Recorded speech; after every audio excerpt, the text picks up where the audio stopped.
uglevodorod yondirilganda hosil bo'lgan uglerod to'rt oksidi ohakli suvdan orqali o'tkazilganda 140 gram cho'kma hosil bo'lgan. Uglevodorodni aniqlang deyapti masalan sharti bo'yicha. Bolalar, arellarning yonishini eshitamaslarda. Demak bu 33-savol. Arellarning yonishini eshitaman. Demak bolalar, arellarning yonishi. Arellarning formulasi qanaqa edi? SnH2-6 SnH2n-6. Marjona. Arellarning yonishini to'liq eshitaylik sizdan. 1,5 N minus 1,5 kislorod. Plus suv holati. 1,5 N minus 1,5 kislorodga to'g'rimi? Karbonat N molekular karbonat angidrid. N molekular karbonat angidrid. Suvni oldiga N minus 3. N minus 3. Endi hosil bo'lgan karbonat angidridimiz ohakli suv orqali o'tkazildi deyilyapti. Nozima, karbonat angidridga kalsiy gidroksid beradigan bo'lsak, nimani hosil qiladi? Kalsiy karbonat bilan Kalsiy karbonatni 4 xil nomini bilamizmi? Bu cho'kma. Marmar, ahaktosh. Bilamizmi? Marmar, ahaktosh. Xo'p, 2. Xo'p. 2 ta bo'ldi.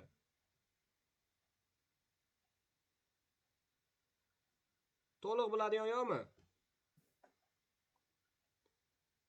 Bolalar eshitamiz. Bor, marmar, stalagmit, stalaktit, ohaktosh, to'g'rimi? Kalsiy karbonat. Xo'p, masalan sharti bo'yicha 140 gram cho'kma hosil qildi deyilyapti. Masalan sharti bo'yicha. Demak, hop 1 mol uchun, ya'ni karbonat angidrid uchun hosil qilgan kalsiy karbonatimiz 100 gram bo'lsa, biz masalan sharti bo'yicha 140 gram cho'kma hosil qildi deyilyapti. Demak, dastlabki karbonat angidridimiz necha mol bo'lgan deb topamiz. 140 da 1 ko'paytirib 100 ga bo'linglarchi? 1,4. Necha kelib chiqdi? 1,4. Demak, dastlabki arenimiz 18,4 gram bo'lsa, yonishdan hosil bo'lgan karbonat angidrid 1,4 mol deb olsak bo'laveradi. Chunki karbonat angidrid kalsiy gidroksid bilan sakrashib ketgan. Endi massa topish formulasi 14n-6 ga to'g'ri kelsa, mana bunda karbonat angidrid miqdori topish formulasi n ga to'g'ri keladi. Bolalar, n ni qiymatini topib qo'ysak, javob chiqadi. Ketdik. 18,4 ni n ga ko'paytirsak, 18,4 n teng bo'ladi. 1,4 dan 14 ga ko'paytiringlarchi. 19,6. 19,6 n minus 1,4 dan 6 ga ko'paytirsak 8,4. 8,4. Bolalar, endi qisqartiramiz. Endi qiymatini topinglarchi. N teng 7. Xo'p, 19,6 dan 18,4 ayirsangiz necha kelib chiqdi?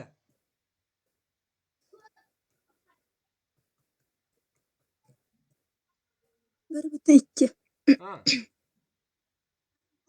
1,2 m qiymati bilan teng 8,4 ga. Endi qiymatini topasiz 7 kelib chiqdimi? Xo'p, bolalar 7 ta uglerod saqlagan aromatik uglevodorod qaysiga to'g'ri kelar demak? Talol. Talol, yana bir nomi? Metil benzol. Metil benzol. Bolalar 34-savol. Quyidagi X moddani toping deyilyapti. Metandan X hosil qilyapti. Bu X modda S6H6, ya'ni benzolda hosil qilyapti. To'g'ri endi savol bermoqchi edim, o'zingizlar topib qo'yinglar deb. Aysilen. Keyingi bolalar 35. Har qanday turdagi uglevodorodlarning umumiy formulasi SnH2-X ko'rinishda ifodalanishi mumkin. Ksilol uchun X ni qiymatini aniqlang deyilyapti. Ksilolning formulasi qanaqa edi? S8H10. Bolalar S8 H10. Bolalar 2 ga ko'paytirib har qanday uglevodorodda SnH2n holati oladigan bo'lsak, misol uchun 8 ni 2 ga ko'paytirsak 16. to'xtab turinglar. 8 endi qiymatiga 8 berdik. Vodorod 2 marta ko'p bo'lsa qanchaga to'g'ri keladi? 8 ni 2 ga ko'paytirsak 16 bo'ladi, to'g'rimi? Endi bolalar, bizda 10 ga to'g'ri kelyapti. Demak, 10 ga to'g'ri kelsa, 16 dan 10 ni ayirsak 6 bo'ladi. 6 bo'ladi. Ya'ni aramatik uglevodordan 10 formasiga to'g'ri keladi. 6 bo'ladi, 8 belgilab qo'yibman. Javobimiz C javobiga to'g'ri keladi. Keyingisi, benzol molekulasida uglerod atomlari qanday gibridlangan holatda bo'ladi? Molekulasning tuzilishi qanday shaklda bo'ladi? Bolalar, SP2. benzolda gibridlanishni uglerodlari faqat SP2 gibrid. sp2 gibridlangan bo'ladi. Shakli esa Yassi Yassi. shakli. yassi. Demak, C javobiga to'g'ri kelar ekan.